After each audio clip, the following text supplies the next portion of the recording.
कल रात को पुलिस विभाग एवं वन विभाग ने मिलकर एक बड़ा ऑपरेशन किया है। यहाँ पे 5 ट्रक सीज किए गए हैं, इसमें आम और महुआ की लकड़ियों पाई गई हैं। ये हमें सूचना जो मिली है सुल्तानपुर और प्रतापगढ़ से ये ट्रक भर के आ रहे हैं और बिहार में विभिन्न जगहों पर जा रहे थे। तो कल रात के 12 बजे के आसपास ये लकड़ी पकड़ी गई है और करीब 2 या 3 बजे हमारी कस्टडी में आया है। पुलिस विभाग प्रशासन द्वारा हमें सूचना दी गई। इसके बाद अभी यहाँ पे सभी ट्रकों में जो लकड़ियाँ हैं उनका मूल्यांकन किया जा रहा है और इन पर निर्धारित जो भी धाराएँ हैं सेक्शन 52, 66, 69 इन सब के अंतर्गत इंडियन फॉरेस्ट एक्ट 1927 जो भारतीय वन संरक्षण अधिनियम है उसके तहत इन पर उचित कार्रवाई होगी। मैम वह दस्तावेज मौजूद थी? दस्तावेज इनके पास कोई ट्रांजिट परमिट नहीं है, कोई फेलिंग परमिट नहीं है जो कि लकड़ी काटना और लकड़ी को ले जाना जिसकी परमिट दी जाती है वन विभाग द्वारा, ना इनके पास कोई मौजूद है। तो ये अवैध रूप से ले जा रहे थे। अगर इनके पास परमिट होती तो इनको ले जाने दिया जाता, परंतु चूंकि इनके पास परमिट नहीं है तो इनका सब सीज कर लिया गया है।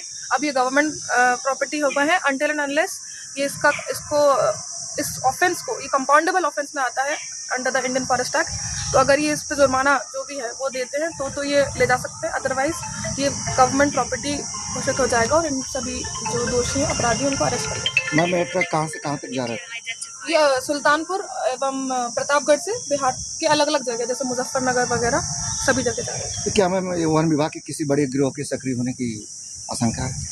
हम लोग इस पर जांच चल रही है। अभी मैंने जो बाकी 2 DFOs हैं उनसे भी बात करी है और पुलिस विभाग से भी बात चल रही है।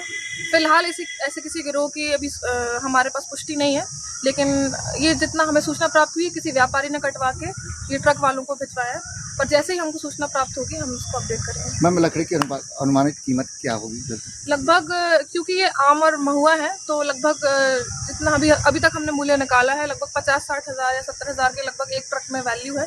और पर ट्रक भी अगर देखा जाए तो 2 लाख मतलब 2 लाख का पर ट्रक का भी वैल्यू माना जाता है कि वन अपराध की जो लकड़ी होती है उसको जिस भी व्हीकल से ले जाते हैं उसको भी वो भी उस अपराध का हिस्सा मानी जाती है और उसकी वैल्यू भी वन अपराध का पार्ट मानी जाती है। तो क्या इन लोगों के ऊपर कार्रवाई की जाएगी? बिल्कुल कार्रवाई की जाएगी, नहीं कार्रवाई की जा रही है।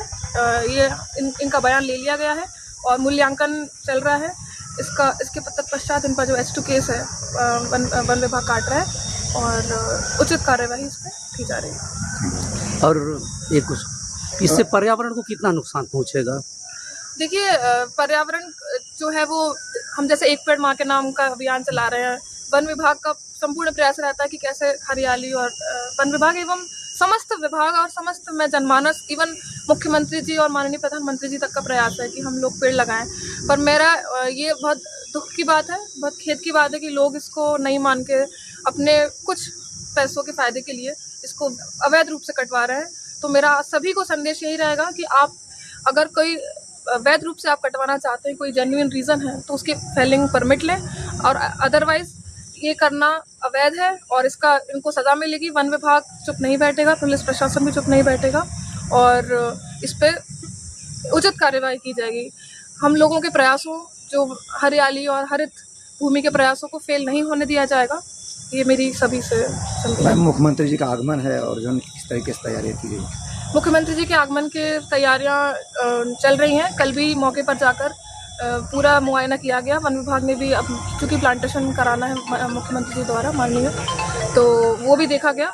लेकिन चूँकि बरसात हुई कल रात को भारी उसमें, तो अब जो स्थल है वो परिवर्तित कर दिया गया है। आज फिर से उसकी मीटिंग होगी जिलाधिकारी महोदय की अध्यक्षता में और मुआयना किया जाएगा और माननीय मुख्यमंत्री जी द्वारा वहाँ पे पौधा